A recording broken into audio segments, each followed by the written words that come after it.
Hello and welcome to this week's review of My Hero Academia Vigilantes, the manga. This week I'm reviewing the episode titled International Flight Home, and we kick off this review, as we always do with these reviews, by talking about the positives and the headline positives. The big things I'm discussing over the course of the review. I loved the humour that was on show here. I liked how this episode set up for future plot threads, and I think that it's a fine wrap-up to the overall story. Though I have to say that the award for most boring title in the entire series goes to this episode. Congratulations, it is absolutely dull as dishwater, so it's a very good thing that I did enjoy this episode quite a lot. This is an episode which is pretty much exactly what I was expecting the previous episodes to do at some point or another, to some degree or another. This is an episode which pretty much largely concludes everything to do with the SkyEgg storyline, with it just doing the last minute busy work and, you know, the kind of things you'd expect it to do. This is all the conclusionary stuff, just wrapping up any plot threads so that we can move over to do newer and more interesting things down the line. Always some light banter, maybe a little bit of light action thrown in here and there, though it's a little bit more on the banter side than the action side of things, and yes, it does set up for some very serious things coming down the pipeline, but as a whole entity, it's still a lot lighter and brighter and more fun than the previous two episodes were. Not a knock on those previous episodes, but like I say, this is the kind of thing that I was expecting we'd get after All Might had saved the day. You know, a little bit of banter, a little bit of jokes, a little bit of fun, and we'd be Gucci. We'd be able to go forward into whatever's coming next, and that would be the long and short of it. But as a whole entity, this episode ultimately delivers more or less what I think it should do, though more or less more on that kind of stuff later on. After the previous couple episodes were a lot more serious, this week we're pivoting into something that's a little bit more light-hearted. Though I do say that there are setting up for some more serious things coming on later on, we still get a lot of humour here, more humour than we've had thus far for the rest of this particular volume. In particular, we have the very touching, emotional reunion between Captain Celebrity, his wife, and his young son.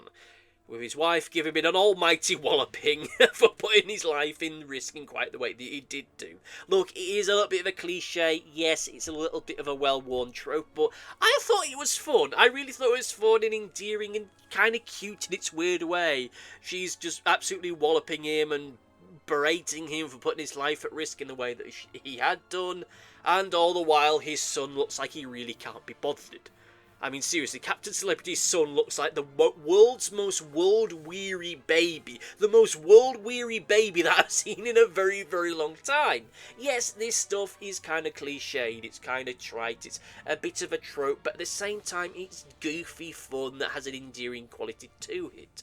It is really underlining the fact that, yes, there is definitely a relationship between Captain Celebrity and Pamela, and that there is a genuine affection there, and that there's nothing else that's been going on that's seedy or underhanded or anything else that people might potentially find problematic. You know, that there is actually affection there that is genuine between the two of them, even though in previous episodes they got the hint that it might not be all smooth sailing between the two of them, and that was even before all the stories of Captain Liberty shagging about came into the fold. You know, it does show that they do genuinely care and love one another, even if Captain Celebrity is a bit of a prat for the most time. Like, he means well, but he's still a bit of a prat, and, you know, she knows how to handle him at this point, and it's clear that the two of them do genuinely love and care for one another. So that stuff is fine. It's great to see. And as dysfunctional as a relationship can be, it's nice to see that they've got themselves into a position now where they can actually start to function as a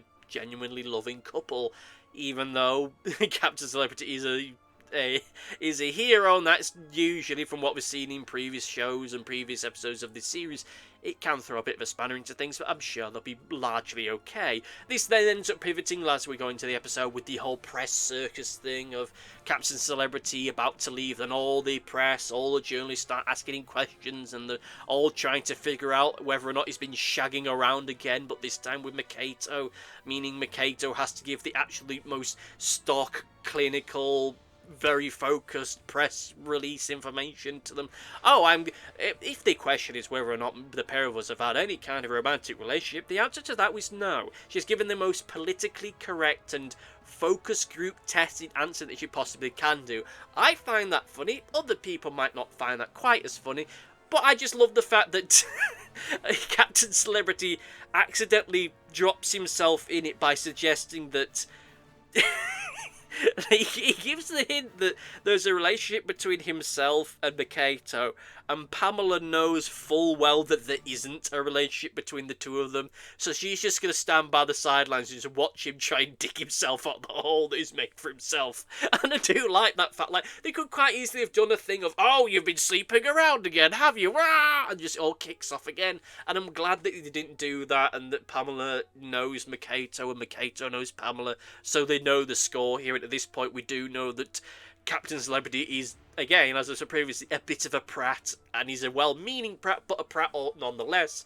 So it's up to Makato to save the day one last time, at least one last time on camera before she goes away. And of course, amongst all of this, well, actually, you know what, we'll talk about the gags in a little bit more, then we'll talk about things we're going to talk about. We do get the neat visual gag as well, that Makato is going to be working in America, or when she's working in America, she's going to be working in a building that very much resembles Tony Stark's Avengers building from the Marvel Cinematic Universe films, so that's a neat joke, a fun little joke nonetheless. Just thought I'd mention that before anyone asks me, hey, did you notice that thing? Yeah, I noticed it, and it was a fun little reference. But the thing that just tweaked me as I was saying that, and it's something I did miss out on my script, so forgive me if we go a little bit off piece here, is the fact that when we have Captain Celebrity accidentally dropping his foot in it and talking about, oh, Makato's been a big support for me. She's had the patience of a saint. She's been a real goddess. And the press are going, oh, so there's a relationship between the two of them. He did mention that there were two people that he's found inspiring, and that exactly itself hasn't really helped things because he's only named one of them. And the other one, they're trying to figure out, oh, is it another secret mistress? Is it another secret relationship that's going on? Even though I get the distinct feeling that the other inspirational figure is Crawler, and he can't say that right now for reasons which we're about to get into, because, well, this is an episode that really does go a long way to set up future plot threads in ways that are interesting, ways that are, well, they're not quite, you may not have noticed it, but your brain did territory, but it's done in such a way that I think is subtly setting the stage for things that are coming forward, in a way which, well, I don't know how it's going to be staged in the anime, but it's certainly stuff that Crawler and his friends need to be very much aware of, because of the fact that in this episode we hear very clearly what Makato's brother thinks and feels about Crawler. Oh sure, it's cut off what he really thinks about him, and with Makato going, oh no, he's really supportive and he thinks you're doing a cracking job, even though we know that's a lie. We've seen repeatedly throughout his time in this series, he's been constantly pulling his hair out at the stupid stuff that Crawler, or the Crawler, depending on which name they're running with at the time, has been doing. Oh yeah, he has been something of a net benefit, but he's still a vigilante and he's still getting himself into things that he shouldn't really be involved in, and he doesn't really care if it's ultimately a net benefit or not. It's causing problems for him and the wider police force, and he's willing to look the other way this time, but he's not willing to do it in the future. Like, it's clear that he has no time for Crawley. He never has done, and he never will do, probably, at least not until he finds a way making himself some way a legal hero. But he is very much stating that if he had the chance to do so, he'd arrest him the first chance that he got. Like, the detective just does not care for Crawler or vigilantes like that, and Makato is being sure to not let Crawler know that. She's making sure that when it comes to the conversation of, oh, my brother thinks that you're a really stand-up guy, and he thinks that you're brilliant and amazing, and you're a true inspiration, all that bollocks, the reason why she's saying that stuff is because she knows if she was straight with Crawler and just said, look, my brother thinks you're a no-good Nick, and you should really pack it in before you get arrested, she knows that Crawler will probably give it all up at that point. Like, he'd just pack in being a vigilante because he doesn't want to go to prison. He doesn't want to put people in jeopardy any more than he already does do. And he's already had these plenty of moments throughout the series up until this point where he has had them, like, the self-awareness of, yeah, I'm getting myself and others in harm's way. And if it was just set out straight up to him, look, you're going to get arrested if you can't continue doing this. And it came from someone who has a very deliberate and very obvious connection to the police, he's probably going to pack it all in. And Makato doesn't want that, in part because she appreciates him and their friendship, in part because she wants him to be as close to a hero as he can get. She understands what all this means to him, and that it's for Crawler, it's not about the fame and it's not about the celebrity, it's about genuinely doing good in whichever way that he can do, and she wants him to be able to do that. But also, we have to address the elephant in the room here, that she also wants him to keep doing this because Crawler is still a means to an end for her.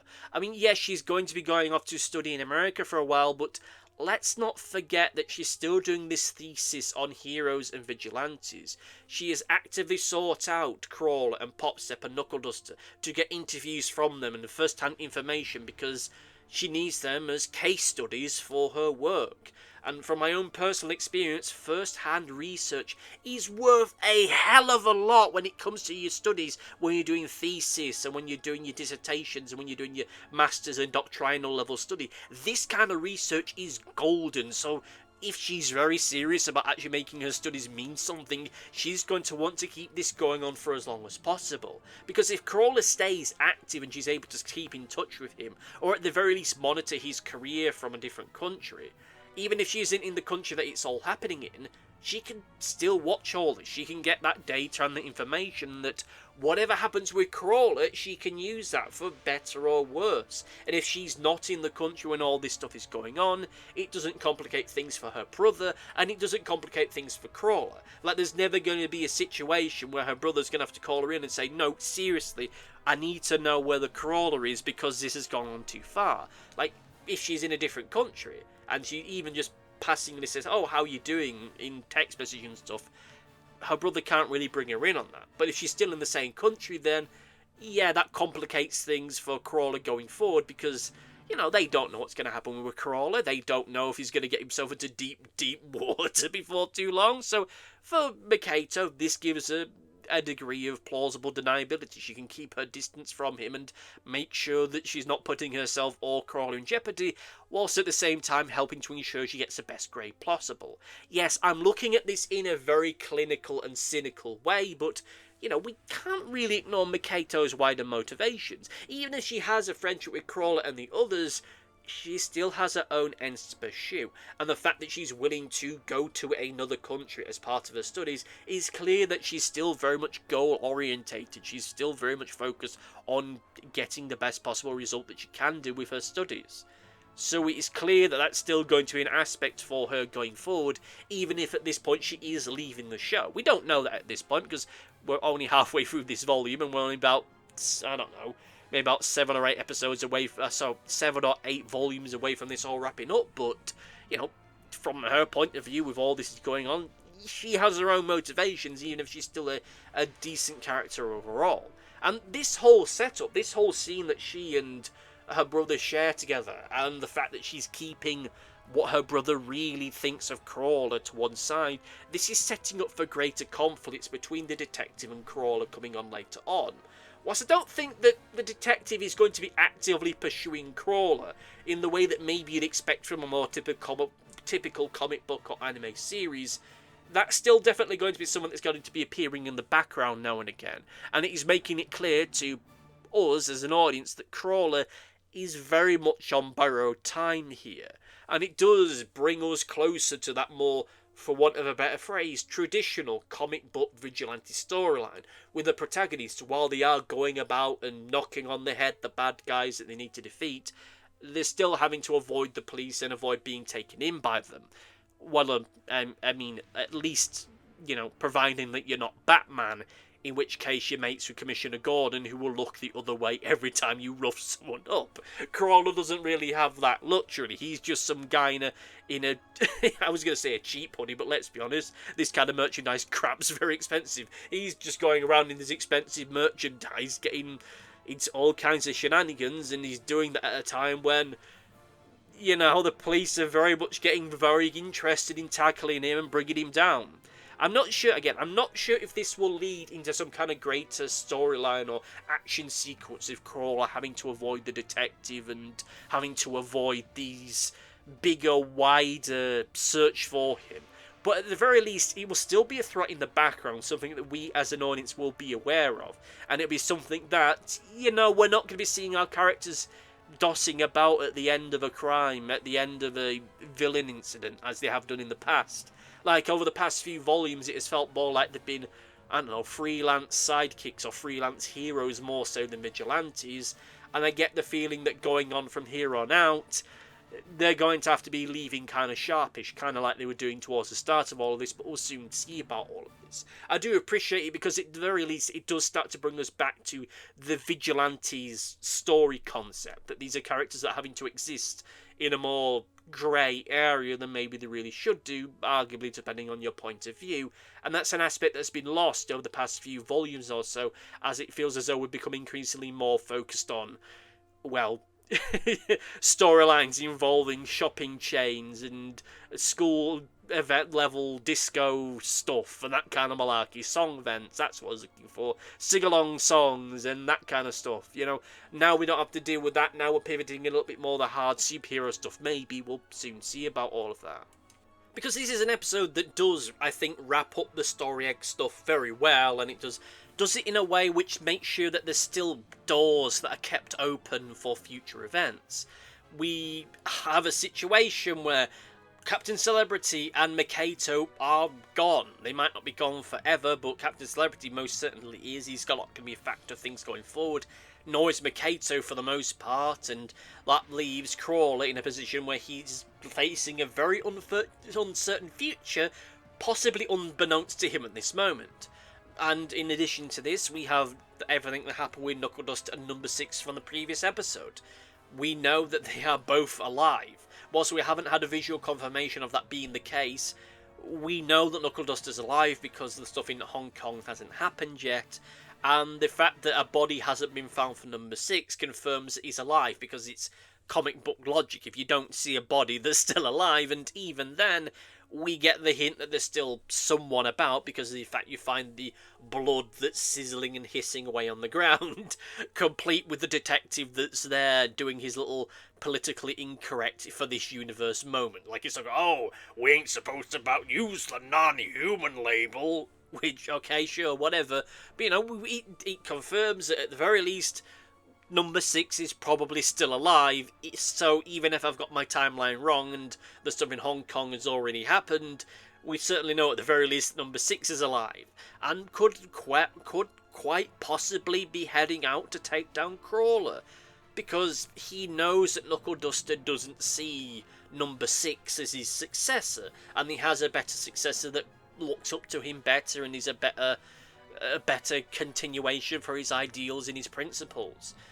Number 6 knows who that is, so he at some point or another is going to be focusing attention very much more so on Crawler than anything else, much to probably his benefactor's annoyance and chagrin. Like, this sets up for a very uncertain future for Crawler.